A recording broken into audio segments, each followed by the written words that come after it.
In today's story, our hero Joey finally comes to grip with the chaos that his gambling addiction has caused his family and friends. What better way to seek justice than to force him to stand trial in front of a rigged court system that can decide his fate like a flip of a coin?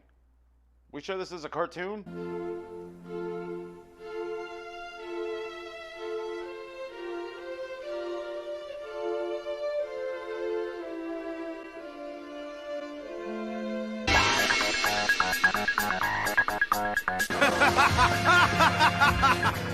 Funny. Hails never fails, all my fellow and future outlaws. This is his Cards Game vs. Humanity, and I'm that NAKAK Double G. Back with that Law and Order crossover that everyone's been waiting for. I guess after 8,200 episodes, even Yu-Gi-Oh characters start guest starring. So if you enjoyed, don't forget that sub, that bell, that like. Become a member of the channel if you want to join the Discord. Join the Patreon if you want some monthly TCG product. Leave a comment telling me if you can guess how many cards used in today's duel actually exist. If your guess was anything not pushing double digits, then you were wrong. Want to know who else was wrong? Why, definitely not Joey, of course. Definitely not wrong for thinking that using new cards would be an effective strategy. Let me just draw into Skull Dice before summoning Panther Warrior to the field, because those are just two cards that none of us have ever seen before. What's the point of Quick Fusion in your hand if you already have another fake card on the field that does the same thing, only better? Also, we seriously not going to talk about the painful choice and those other broken cards in your hand that you chose to do nothing with and just sat there? Dalton reveals this other face-down card leading question, leading me to have a question as to why he didn't actually use it last turn and just do another 800 points of damage when he attacked or Camion Wizard. So he rolls the dice, but unfortunately even dice games are considered gambling in this courtroom, forcing him to roll the lowest value. Since Joey lost the monster, Johnson's fake card activates, causing him to gain another 800 life points before Taya does her best to describe to Joey what's going to happen to him when he goes to prison after this duel. You almost had him beat once until he turned things around and whooped ya. The judge makes fun of Joey for using all his best monsters in the first few turns of this duel. You know, all those kick-ass cards like Little Wingard and that other guy. Joey still hasn't learned his lesson though, drawing into graceful dice before summoning Swordsman and Lansard to the field in a combo that we've never seen before. He rolls a 6 because gambling is awesome, kids. Oh wait, never mind, he actually got a 1. Gambling is not awesome, kids. Don't do it.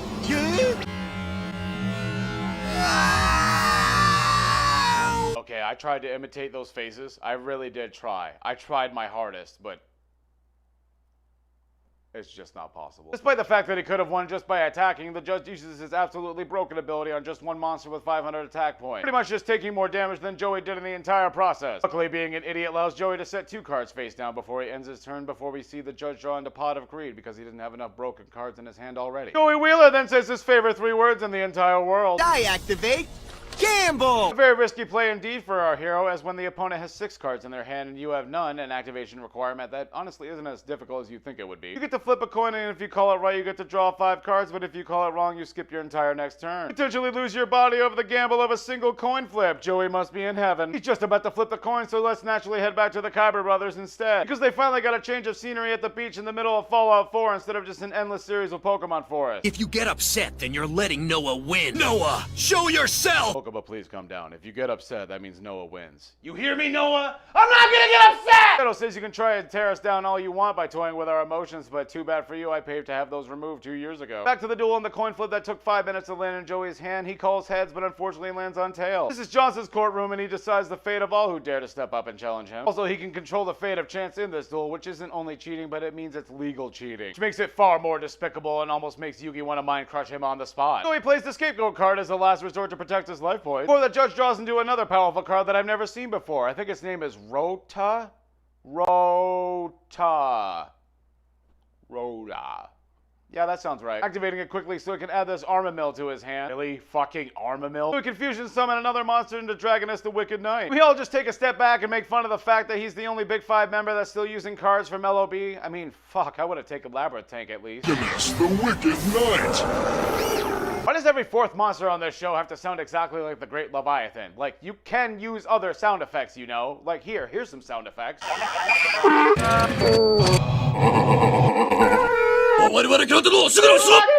Those are some good sound effects. Actually, because Joey has monsters on his side of the field with 0 attack and defense, it's very bad timing that Johnson's fusion monsters get an attack boost from this fake card on the field, doing absolutely no more damage than they would have in the first place. I mean, of course, he takes the 2 turns to destroy all of Joey's scapegoat tokens instead of playing any of the 5 broken cards that he had in his hand or summoning another monster. Despite all of his 4 goats being destroyed, Joey refuses to give up. And despite Taya giving him the worst pep talk ever, Joey refuses to give up. And despite the fact that Yugi is a master cheater himself, he's sensed a powerful force ever since he entered the courtroom. I've been sensing it since the beginning of this duel. This judge is cheating. You may not know it, but Yugi's not actually upset that he's cheating. He's upset that he's doing it legally and with no imagination. You're supposed to just make up your own shit, not just actually break the actual rule. Angels sang in an immaculate chorus, and down from the heavens descended Chuck Oh, wait, that's just Noah. He demands that this duel be stopped because Johnson's been using the programming of the virtual world to fuck with Joey's luck stat, making him find no good gear. Hearing this atrocity, Joey slips up and reveals his future plans to move to Gotham City and become a jester of some sort. How about I tamper with your face, Mr. So-called man of justice? Noah claims that if Johnson cheats in these duels, that it means that I'm not actually better than Kaiba, somehow, because I guess just not facing him directly is the most direct way to actually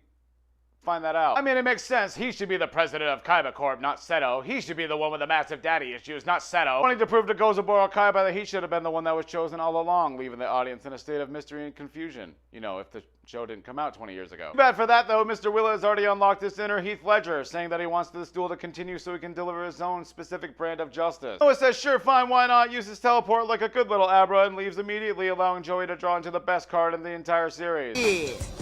That was the single smoothest piece of animation I've ever seen in my entire life. I don't even know how you twist your fingers like that. And actually, because Joey draws into two fake cards that we've never seen before, he'll finally win this duel by choosing something different for one, before putting his flame swords of Anal into the field and equipping it with a burning soul sword. Another fake card. With this card, he's allowed to tribute another monster and add that monster's attack point to the one that's equipped, probably permanently. I don't know if it's an end of the turn. It's probably permanently. Anyways, don't pay attention to that. Pay attention to this other card that doesn't actually exist called Arduous Decision. Card, according to Yugi, that is very risky and wouldn't work for anyone else, allowing you to draw two cards from your deck before your opponent is forced to choose one of them at random. If it's a monster, then it's immediately special summoned. If it's not, then they're both sent to the graveyard. I promise this card would not be pure advantage in today's dueling. I promise it would not be. Joey draws into one magic card and one goblin, holding them both out in front of the Johnson for him to choose. To our surprise, Johnson actually chooses the left one containing the magic card. But of course, this experienced lawyer with thousands of victories in a real courtroom is outwitted by a teenager with no high school diploma yet just simply saying, "Are you sure? Are you sure?" It's like playing Wave Race 64, I swear. Despite slamming the gavel down on his decision, he immediately changes his mind and Joey just flips up the card right away, so there's no chance for him to respond again. Summoning Goblin attack force and tributing them so Flame Swordsman can go all the way up to 3,300 attack points and getting a sweet new Golden Frieza form. Destroying the shitty fusion monsters on Johnson's side of the field that he didn't bother to protect at all, brings his life points down to 0 and wins the duel that was genuinely the worst of the three so far. Did you say dueling them? Who's dueling? Did you say dueling them? Who's dueling? Oh man, those kids over there? I was just walking by. Who said they could do that? I don't know. They were just there. Well, I just have one question.